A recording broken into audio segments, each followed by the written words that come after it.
भारतीय मीडिया के मुताबिक दिल्ली में वजीर आजम नरेंद्र मोदी से अबू धाबी के वली अहद शेख खालिद बिन मोहम्मद बिन जायद की मुलाकात हुई। इस दौरान मफाहमती यादाश्तों पर दस्तखत किए गए।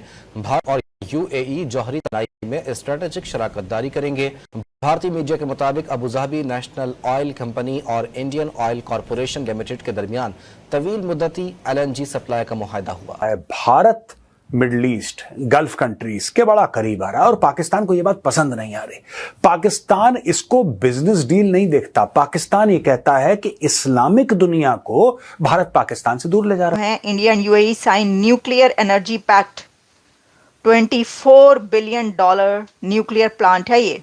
यूएई ने अपने बड़का एटमी बिजली घर की देखभाल और ऑपरेशंस की जिम्मेदारी भारतीय इदारे के हवाले कर दी। दोनों मुल्कों ने 4 मफाहमती याददाश्तों पर दस्तखत कर दिए। मिडिल ईस्ट को दे लें, इंडिया को उन्होंने फ्रंट फुट पर रखा हुआ, पीछे वो खुद जा रहे हैं। कैसे देखें इसको इसी तरह ही मैं आपसे पहले भी मैंने बताया कि जो इस वक्त ग्रोइंग और डेवलप्ड कंट्रीज हैं उसमें जो इंडिया है वो तो सिर्फ इस वक्त बाजी की वजह से मार खा रहा है, वरना तो इकोनॉमी तो बहुत बड़ी है। वो ये तो महसूस किया था। मैं आपको एक चीज बार बार पिछले अरसे से कह रहा था। मैं कह रहा था नरेंद्र मोदी अरब ममालिक पे फोकस कर रहा है, नरेंद्र मोदी अरब ममालिक पे फोकस कर रहा है। मैं आपको कह रहा था ये बात। वो आपके हमसाया कंट्री में जाके, जो कि उनकी मुस्लिम उम्मा का कंट्री नहीं है, वहां पर जाकर वो $24 बिलियन का न्यूक्लियर पैक्ट साइन कर रहे हैं उनके साथ, लेकिन आपका कर्जा रोल ओवर नहीं कर रहे। क्योंकि पाकिस्तान ने जब भी इन देशों को देखा तो इस्लाम का चश्मा पहन के देखा। उसको हर चीज हरी हरी दिखाई दी और उसको यह लगा कि जब तक ये दोनों देश मुसलमान हैं तब तक पाकिस्तान जो बोलेगा ये देश करेंगे। कई दफा कहता रहा हूं कि इंडिया का एक ही प्रॉब्लम है कि मुझे एनर्जी चाहिए। इन दोनों का एग्रीमेंट ये हुआ है कि इंडिया के पास एक्सेस होगी ऑयल की इन केस ऑफ इमरजेंसीज। दोस्तों यूएई और भारत के बीच एक जो परमाणु डील हुई, परमाणु डील इन द सेंस की परमाणु एनर्जी पावर प्लांट भारत जो है स्थापित करने वाला है यूएई में, और उसका संचालन भी भारत ही करेगा। ऑलरेडी यूएई में है लेकिन पूर्ण रूप से वो बना नहीं है, उसको भारत बनाएगा और उसका संचालन भी भारत करेगा। हालांकि पाकिस्तान अपने आप को क्लेम करता है कि पाकिस्तान भी कैपेबल है ऐसा करने में, लेकिन भाई यूएई को पता है कितना कैपेबल है और किस चीज़ में कैपेबल। चोरी, जेबकतरी और महिलाओं के साथ गंदी चीज़ें करना, ये सब पाकिस्तानी एक्सपर्ट है। विदेशों में भी जा के ऐसी काम करते हैं। चलो अपने देश में करें तो यार एक बार को हर देश में हो जाता है, ठीक है। चोरी, जेबकतरी ये हर देश में होता है। विदेशों में जा के ये काम पाकिस्तानी ही करते हैं।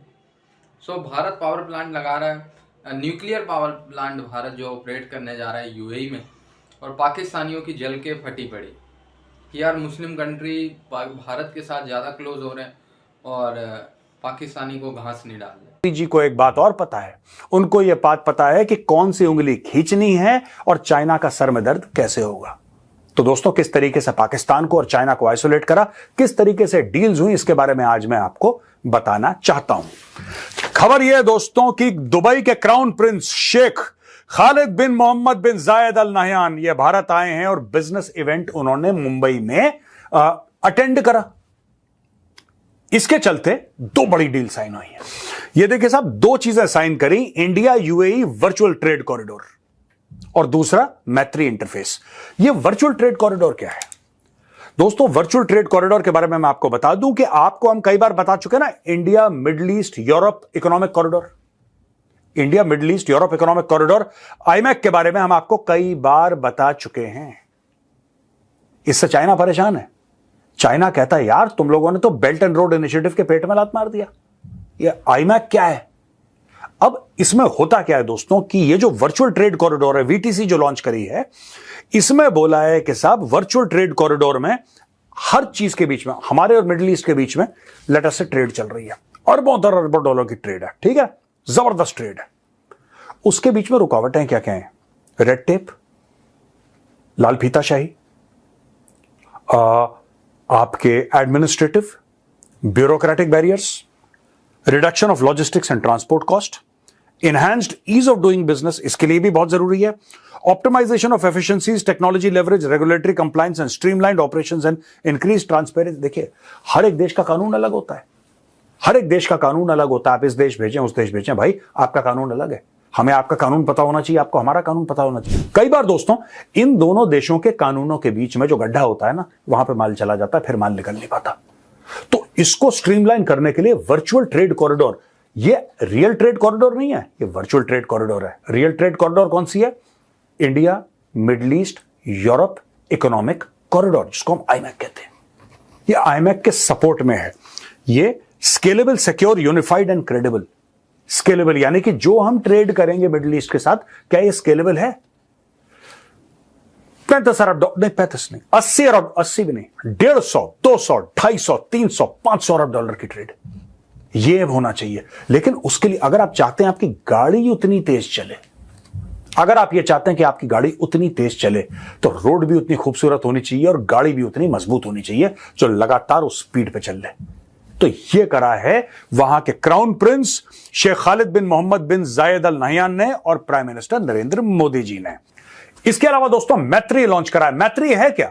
मैत्री ये है master application for international trade and regulatory interface.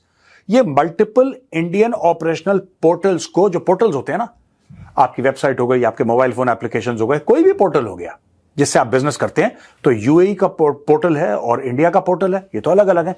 इन दोनों को कॉमन प्लेटफॉर्म पे मैत्री लिया, यानी कि यूएई और इंडिया बेसिकली क्या करा है कि क्राउन प्रिंस आए, प्रधानमंत्री मोदी आए, दोनों ने मिलकर एक चीज बोली है कि रास्ता हमें ऐसा साफ कर देना है कि हमारे ट्रेड के बीच में फिर कोई रुकावट ना आए।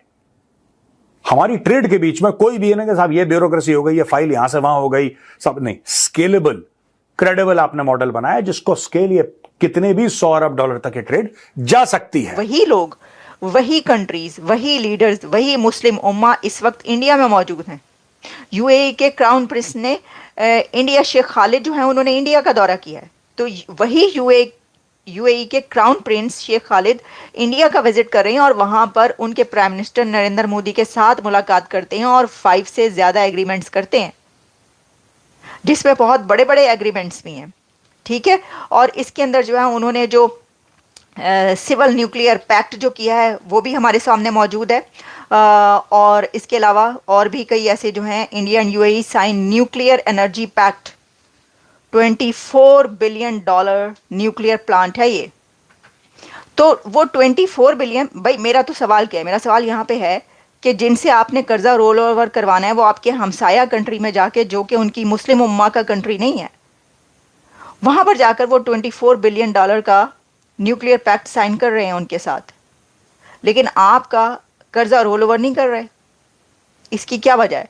इससे ये पता चलता है कि देखिए, जो आप आज तक ये सोचते रहे हैं ना, हम ये सोचते रहे हैं कि जो मज़हब है, जो हमारा मसलक है, या जो हमारा जो ये रिलीजन का रिलेशन है, ये सबसे बुलंद है, इसको कोई डिफीट नहीं कर सकता।